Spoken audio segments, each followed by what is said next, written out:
Everyone welcome back to my channel.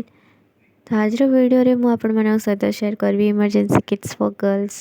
So without any delay let's start the video.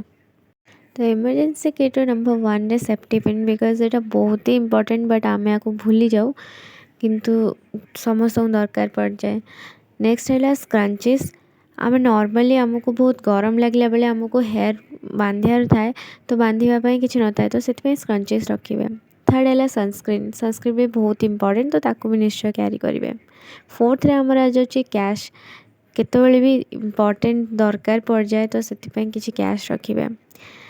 तापर 4 number आम पार अच्छी hand sanitiser. तापर 5 number अच्छे आम पारे हैंकरचिप।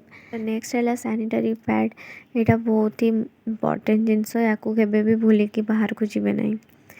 नेक्स्ट है बैंडेज। या भी निश्चय निज पाए रखिदे गोटे। नेक्स्ट अच्छी मिनी परफ्यूम। यहाँ एत भी आवश्यक नुह बट यहाँ हेल्पफुल अच्छी। तापर है हैंड क्रीम रखिए ड्राइनेस रू बचाई। So this was my today's video. Thank you so much for watching my video. Also watching my previous videos. If you like this video then like, comment and share. Thank you so much.